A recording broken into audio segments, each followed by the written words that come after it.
Block स्तरीय सुभद्रा शक्ति पारंपरिक खाद्य प्रतियोगिता कोरापुट बंधुगा ब्लॉक सभागृह स्वयं सहायक गोष्ठी को नहीं ब्लॉक स्तरीय सुभद्रा शक्ति पारंपरिक खाद्य प्रतियोगिता आयोजन हो जाएगी। आज सुभद्रा शक्ति पारंपरिक खाद्य प्रतियोगिता रे मुख्य अतिथि जिला मुख्य उन्नयन अधिकारी तथा कार्यनिर्वाही अधिकारी बेणुधर सबर, ब्लॉक अध्यक्षा लक्ष्मी मिणियाका, बीडीओ श्रीमती मिनती जगदेव, सीडीपीओ गीतांजलि महाराणा, अवसरप्राप्त प्रधान शिक्षक गोवर्धन साहू और ओडिशा जीविका मिशन बीएलसी चैतन्य सगरिया कार्यक्रम को उद्घाटन करथिले।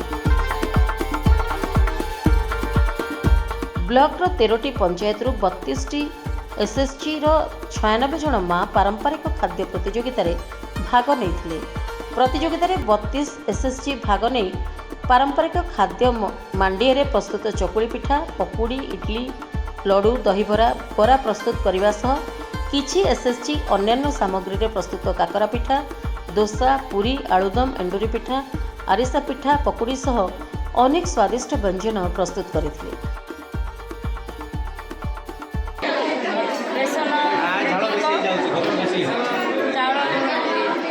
मांडिया चुना गुड़क पिज मरीच जीरा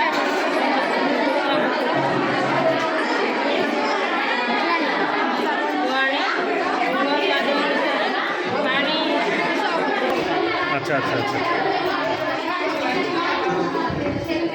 को ग्रुप तुम्हारा किसटा तैयार करछ की मिठा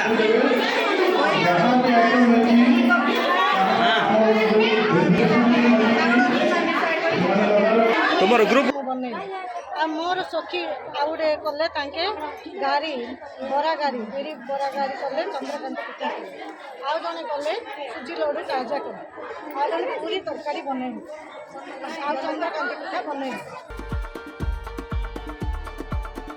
पारंपरिक खाद्य प्रतियोगिता रे सरकार तरफ थिबा नियम अनुसार खाद्य प्रस्तुति पर खाद्यर स्वाद, खाद्य परसा, पोशाक परिधान, परिच्छन्नता पुणी खाद्यर प्रस्तुतिर प्रणाली को विचारक मंडली मूल्यांकन करी कुंभारीपुर पंचायत राधाराणी स्वयं सहायक गोष्ठी को प्रथम और बड़सरपल्ली पंचायत जयमा मंगला एसएसजी को द्वितीय प्रतियोगी भाव विवेचित करथिले।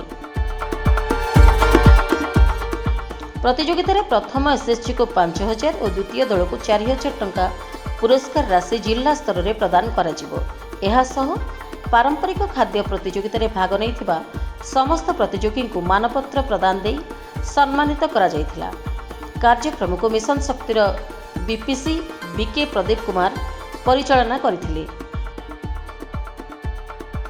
Bureau report PS news Bharat.